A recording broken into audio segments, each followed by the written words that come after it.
What's going on, beautiful jellyfish? It's Tracy. Thank you so much for taking a little bit of time in our day to hang out with me. I really appreciate it. And in today's video, I'm going to be talking about EDH lands. I almost said EDH lands for Commander. Well, yeah, lands that you could run in Commander. This is part 9, where I basically just talk about different lands that are not basics of things that you could run. So let's just jump into it. So the first card I want to talk about is Guildless Commons, and this is the colorless version of the bounce lands that have come out, and I actually really like this card. I run it in Zombies and Angels, and I really like it because it does tap for 2 mana, which is really nice. You do have to return a land you control to its owner's hand, but the really nice part about it is it can be a tapped land, so you could use it for mana, and then it's just slightly slower. But if you care about lands that for example, that enter the battlefield and you want things to bounce, for example, let's just say you have lands that when they enter the battlefield, they do something and you want a chance to do that. This is a good card for it. I really only like this in monocolored decks because I do feel like the other ones exist for that are the dual color, and I feel like there's a ton of dual color cards, and we're going to be talking about a couple of them more today. So I feel like there's a lot of other things, but in a monocolored deck, if you're looking for a little bit of way to, get some extra mana, this is a good card for you, and it's very inexpensive, which is really cool. You can pick up the foil for under $1, so. Okay, next are these. I think these are from Kaldheim. I don't know how to say that set. They are the snow lands. I don't really know what to call these. I feel like there's so many lands that have different types. I don't know what all the little things are, but what's really nice about these is they do have the type on there. So they have for example, this one is mountains, plains, so you can get this with any of your fetchable things. Well, let's just say it says search your library for a plains card, and it can be non-basic.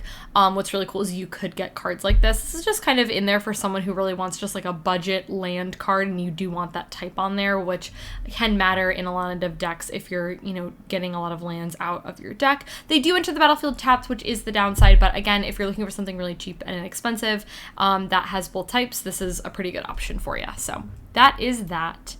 Okay, cool. Now we have the Artifact Dual lands.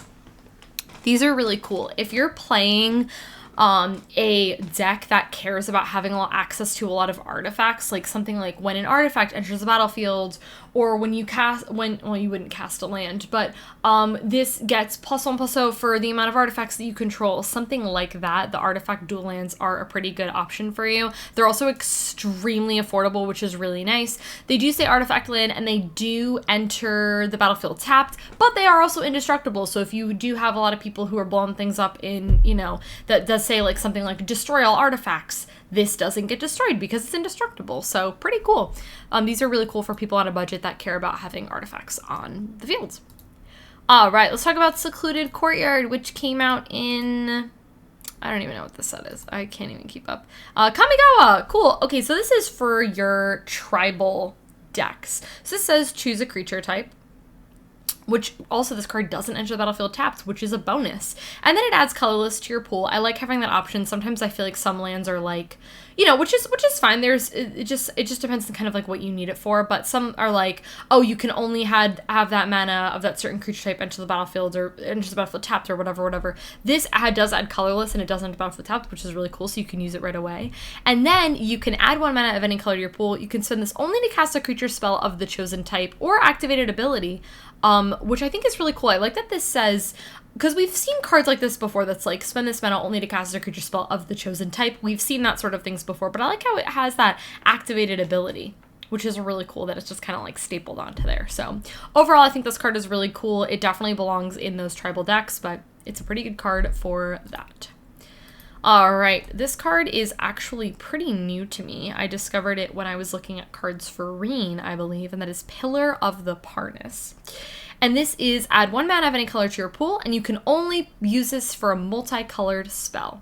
So this is a very niche type of thing, but if you're building a just fun I was supposed to say tribal, no, a multicolored themed deck, and you just have access to a free thing, this card is really, really cool. So I really enjoy this card a lot. I think that it's really cool. I'm considering wanting one for Reen, but I'm not 100% sure if I have the room in it, but this is really cool if you're playing a ton of multicolored stuff. All right, let's talk about Frexian Tower. This card is so cool. I was looking at I think, cards for Mikey, for zombies, and this card came up. It's basically a free sack outlet. If you care about you're needing a sacrifice outlet, you're doing graveyard recursion, anything like that. So not only is it a free sack outlet in that sense, but you add 2 mana to your pool. So not only are you helping your graveyard strategy, you're also getting access to 2 black mana. But then if you're not doing that for whatever reason, you don't have creatures, you don't want to sacrifice your creatures, whatever, it just gets you a colorless. And it doesn't enter the battlefield tapped, which is really nice. So this card is really, really awesome. I really like it. Okay, let's talk about Boseiju, but we're talking about the new Boseiju, who endures. Endures. How do you say that word? Okay, so it adds green to your pool, or you can channel it, which is you discard it, and then you get to destroy target artifact, enchantment, or non-basic land that player controls. Sorry, that opponent controls. So this is basically just a removal spell. It does say non-basic, so just know that, but there are plenty of like specialty lands that I'm sure you could target. But I like how you have that option. You can destroy 3 things. Then that player may search the library for a land with the basic type, and then it costs 1 less to activate for each legendary creature you control, which is really nice. So this can cost you very inexpensive stuff to do, and it removes stuff. They do get a basic out of it, and you can't do this to yourself because it does say opponent. So that's just something to note, where it's not like the most versatile, but this card is pretty cool. For that being, you get to destroy something, and it's also like a land, so you could hypothetically tutor for this if you needed a removal spell, but you were only tutoring for a land, for example. So pretty cool card. Okay, let's talk about, these are the Innistrad lands. Yes, the Innistrad lands. This cycle of lands, it says it enters the battlefield tapped unless you control 2 or more other lands, and then it adds 2 to your pool. Just a couple things to note about this card is there has the potential for this to come in tapped, which would be kind of a bummer. Obviously, you'd want to optimize this by making it so it doesn't enter the battlefield tapped. It also doesn't have the type on it, so you couldn't get this with a card that says, tutor for a land that is a plains, for example, that's non-basic. You couldn't get that here because it doesn't have that type onto it, which I really wish that would happen more often, because there's not as many targets in that as you would actually think, and the targets for them a lot of times are actually not very good, which is a huge bummer. That's just a side note, and that's just me being really picky with commander stuff, which that's just something that I want. But anyways, but it also enters, but also has either of the color types. So if you're playing a dual 3-4 color deck or whatever like that, and you do need a cycle of lands, these would not be a bad option for you to pick up. Okay, Roadside Reliquary. This card is really cool. If you're playing artifacts and enchantments together, which is perhaps slightly more of like a narrow thing, but honestly, even if you're playing a lot of enchantments but you do have a decent amount of artifacts, this would not be a bad card for you.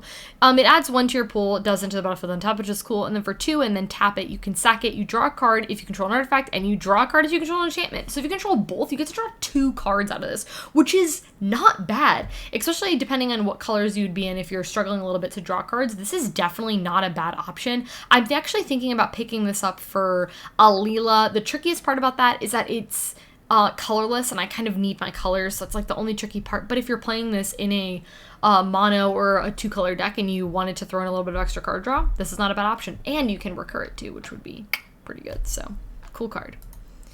All right, and the last card is, this is just so funny. It's a very funny cry. I don't know if you guys just heard that.